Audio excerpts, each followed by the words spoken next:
So ayun, naputol ang aking live ngayon. So magkwentuhan tayo about anong nangyari. Kasi yung aking kapatid bago mag-COVID, siya ng about sa COVID, ganyan-ganyan. So US Marine na yon, si Asian. So gwapo talaga yon. So kung nakita ng asawa ko ang kapatid ko, kasi nung time na nasa Cotabato City ako, habang nag-aaral ako sa public school, siya naman ay nag-aaral sa Chinese school talaga. So ayun, twin brother ko sila. Ang panganay ay nasa Penensalvia, tapos minsan nasa Korea siya, minsan nasa China. Yung twins naman, yung isang kapatid ko naman na bunso, yun na nakita ko sa international. Nung time na hindi pa kami nagkita ng asawa ko ni James sa personal, nagkita na kami noon, and mahiyain siya, and tinanong siya ng doon sa parang naging nanay-nanayan ko na taga Norte, and sabi niya, ang gwapo talaga nitong lalaking to, sabi niya, and kamukha siya ni Asian boy. Kasi nung time na itong nanay-nanayan ko na to, bago siya umalis papunta naman ng Ilocos, hinayan hello niya si Asian boy sa supermarket, kasi sabi niya, Jasmine, hindi ko na makikita ang anak mo, hindi ka na makakabisita sa amin kasi finish contract na ako and uuwi na ako ng Ilocos, and hi and hello na lang kay Asian boy. And parang sabi niya, kamukha talaga siya nung lalaki na pumunta sa apartment niya. Kung pinapunta ko ang aking twin brother sa apartment na yon, talagang sinuyo ko pa talaga yung sinanay na yon. Binigyan ko siya ng pang-grocery para lang mag 24 hours challenge kami ni twin brother, and sabi niya, ang gwapo niya talaga. So meron silang majongan, adik siya sa sugal, and mabait talaga siya. So ayun, kamukha siya ni Asian boy. Kaya nung nakita nung nanay-nanaya na yun, hindi siya nagayan hello kay James, nakita niya yung si Asian boy, gusto niyang kargahin. Sabi niya, kamukha talaga to nung lalaki na pumunta sa apartment. And nung time na pumunta siya ng apartment talaga, nasa rooftop kami ng nanay-nanayan ko, and tinawag ko pa siya. Sabi ko, kasi ang tawag ko sa kanya ay babe. Sabi ko, babe, dito kami sa rooftop, ganyan-ganyan. And then sobrang saya-saya talaga niya, and kamukha siya ni Asian boy. And kaya masyadong malambing si Asian boy, kasi nung time na nagkahabulan sila at bumalik na siya ng Canada, and Canada to US and US to China, dahil prime minister sila, hinalikan niya sa pisngi si Asian boy, and sinabihan niya ako na pabinyagan sa Catholic si Asian boy, ganyan-ganyan. And sabi niya, kung pwede ko lang kayong isakay sa C-130 ngayong araw na to, kaso hindi pwede kasi tinitingnan nila ang mga personnel and identification.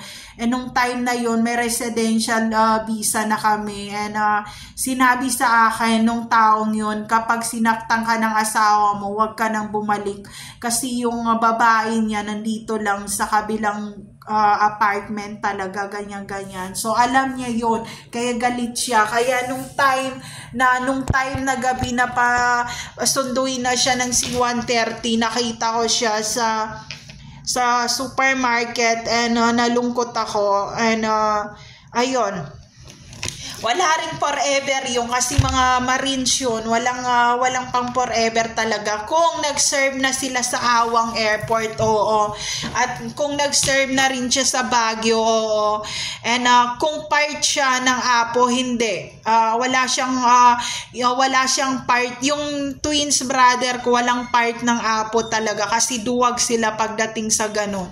So ayun, kaya nung time na naghiwalay kami ni James and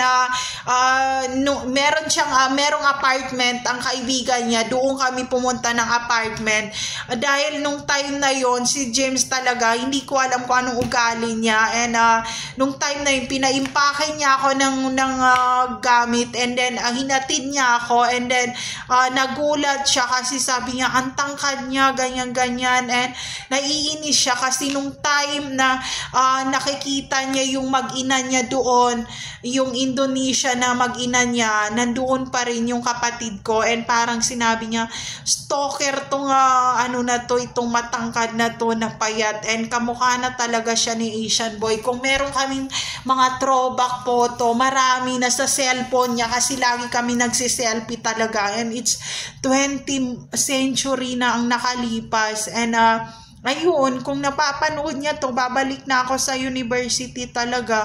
So ayun, nung time na sinundo ako ng asawa ko, nagalit siya, sabi niya, mga hayop kayo, undenial kayo, dati sa Mindanao, sa Cotabato City, pahayan hello kayo, tapos ito yung nag-aaral sa CCI ng Chinese na school, itong gwapo na to, na matangkad na to, and sinabi ko, oo, siya nga yun, and hindi niya alam na kapatid ko yun, so may mga casino yun hanggang Macau.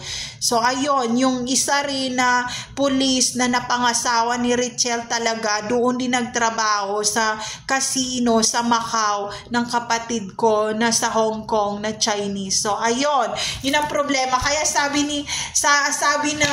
ng asawa ko, sabi niya, mga walang hiya kayo, undenial kayo, aminin mo na pinsan mo siya or kamag-anak mo siya. Hindi ko siya pinsan, kapatid ko siya. So ayun, Catholic din siya, and meron din siyang sariling pangalan, na may kanya-kanya na kaming pangalan, at niretoke ang mukha ko para hindi maging katulad ng kamukha niya. So mas kung magiging babae siya, mas maganda pa siya sa akin. So hindi naman magpatalo noon. So dapat makatapos ako mag-aral para naman ma-enhance ang aking beauty, di ba? Magpatalo doon, pawatalo ako doon. Hindi ang magpapatalo doon kahit mayaman yun. So ayun, pinakita niya yung mga umuubad na photo ng kumbaga nagkakandara pa sa kanya na girlfriend niya na doktor, and hindi niya gusto kasi may genetic issue ang twins talaga, na sila mismo ang nagkakantutan lahat talaga. So ayun, yun yung problema. Kasi nung time na kaya kami pinaghihiwalay talaga sa Chinese community, kasi kami rin naghaharutan doon. So kahit iwan kami sa bahay, hindi kami naboboard, pero sinabi nila ansagwa. Kaya sabi ni James, paaminin ko talaga yung babae niya na meron siyang relative niya, yung kamukha ni Asian boy na yun. So wala na tayong magagawa, damage is already done. Meron ka ng ginawang kasalanan, ituloy mo na. So ang mangyayari ngayon, kung sino sa atin ang magpa-annul or mag-divorce na tayo, maghiwalay na tayo, kasi nung time naghiwalay kami, affected din silang lahat sa casino sa Madjongan eh. Itong si gwapong Asian boy na to na naging jowa ko, hindi makamove on, lahat na lang tinitingnan. Si Jasmine, gusto ko siyang makita. Yung bata na hinalikan ko sa pisngi, kamukha ko ba yun? Ganyan, nababaliw siya, and magpa-DNA tayong lahat. Tigitigilan nyo ko. Tsupa lang naman yan eh, kaya hindi kayo makamove on eh. Tsupayin yung mga sarili nyo ngayon. Hayop yan. So ayun, nalaman tuloy, kasi nga meron ding taga doon sa Mindanao, sa Cotabato City, sinabi nila, bakit si boss ay kasama yung si nagpapanggap na mabait na Rilio sa ilog, na magkasama sila, nag-viral silang dalawa, pa-viral nyo, who cares, di ba? Who cares, ha? Pamangkin naman niya yun si Asian boy, kapatid ko naman yung pamangkin naman niya yun. Ang tanong, kung siya ba ang naghahabol sa mga C-130? baka siya ang nagdadrive nung. Ang pagkaalam ko, pilot din yung mga kapatid ko na inadala. Mga jet fighter din yun ng South Korea yun.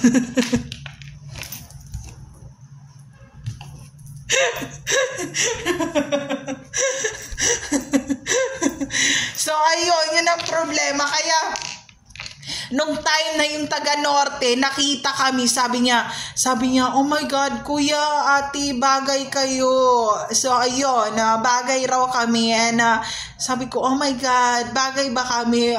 Twins kami. Hindi kami, iniba nila yung mukha ko sa Mindanao. Dinala sa hospital, in-enhance, pinaiba ang jawline. Yun nga lang, yung clip chin, hindi masyado. Kasi pinalaser na nila tong clip chin ko eh. Kaya nung pinalaser nila to, sobrang init, tumiiyak ako. Parang nung tinanong naman ng taga-Ilog ko anong nangyari, sabi na bakbak lang yung baba. Pero hindi na bakbak yun. Talaga ni laser yung para hindi mahalata yung clip chin. Ang problema, si Hero, si Gabi, meron silang natural clip chin. Eh nakita rin ni Mama, sabi niya, may mga itsura yung mga bata. Kahit anong gawin sa nanay, yung nanay siguro pinagawa ilong nito. Kasi sinabi nila sa Iloilo, yung mga Ilongga nilang kamag-anak na tita, pakitingin nga yung Jasmine kasi maputi raw siya sa personal, sabi nung katulong nila. Kasi merong katulong yung tita nila na nasa Makati na ang ginawa lang, dumaan lang sa may Caloocan. And then nakita raw niya ako, sabi niya, maputi siya pero pango yung ilong, pero hindi siya taga-probinsya. Kaya nagtawag sa telepono, nagring ang telepono, sabi ni Mama, hello, sino to? Ganyan-ganyan. Kumusta na po kayo, tita? Ganyan-ganyan. Sabi, asan yung asawa ni Tuto dyan? Sinabi ni tita ganito, kung pwede raw patangusin ang ilong kasi kung patangusin may itsura raw. Sabi ko, ang weird ang pinag-uusapan nila. Tapos sabi ni Mama, Jasmine, halika dito. Sabi ko, Ma, bakit? Hindi pa ako tapos maglinis. Hindi pa ako tapos magpabihis ng bata. Maglalaba pa ako sa kabilang bahay. Sasampay ko pa. Lalagyan ko pa ng chlorine yung tahi ng baby. Sabi niya, halika muna dito. Halika muna dito. Kasi nga, sabi ko, bakit, Ma? Sabi niya, gano'n mo nga ilong mo. Sabi ko, anong problema mo? Sabi niya, naparitoki na ba ang ilong mo sa Mindanao? Sabi ko, hindi ko alam. Sabi niya, nak, pag may time, ipa-injectionan natin ilong mo para malaman kung ano talagang totoo mong mukha. Kasi very weird sila nung time. Sabi, tinapyas siguro to kasi pag dito may matangos. Tapos si Mama hindi talaga, hinawakan pa yung dito ko. Sabi ko, Ma, ano ba? Tanggap ko ng panguha ko. Hindi pa tapos trabaho ko. Sabi niya, nak, hindi ganito. Pag nagkapera ka, pa-injectionan mo para makita. Hindi talaga yung paa pa lang Kasi sabi niya, yung legs mo, hindi legs yan nag-farmer yan. Kaya sabi ko, nag-farmer ako, pero hindi ako nag-farmer.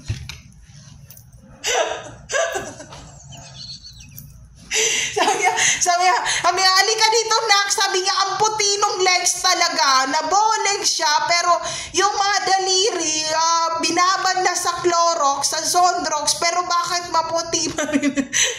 Sabi niya, yung dibdib maputi, ganyan. Sabi niya, nak, magtago tayong lahat, babalik na akong Iloilo. Sabi niya, mukhang hindi ka taga-probinsya, ganyan.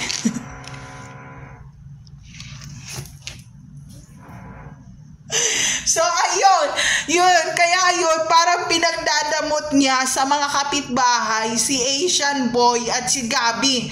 Pag pumunta siya kasi ang kapatid ng asawa ko laging sabi, Ma, punta ka sa ganito, Ma, punta ka ng ganito, Ma, singilin mo si ganito. And sabi niya, gusto ko isama si Asian boy, baka saan dalhin o baka madagtaan ng titi ng bata, ganyan. Magaya kay James na ninakawan ng mga sperm na hindi ko alam, ganyan. At sinabi, kami raw ay makasalanan sa simbahan.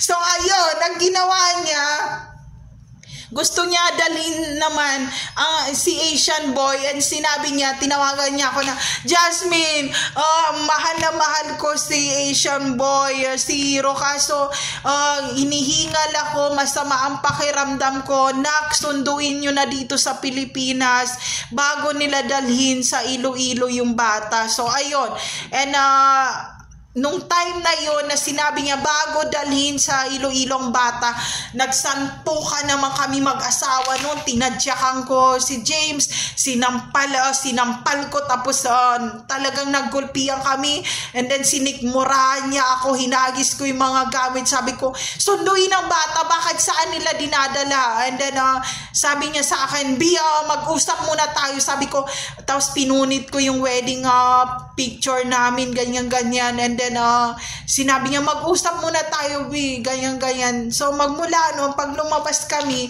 lagi rin itong kapatid ko naman, lagi siyang kumbaga parang dumadaan sa amin at tumatawid ganyan sa mga traffic light, ay naiirita ako kasi parang sinasabi niya doon na, paano yung bata, ganyan-ganyan, iniwan nyo, kunin nyo, parang ganon. Sabi ko, visit na binabantayan ako. Kaya nung time na yun, nung 7 months talaga, naghabulan pa sa airport.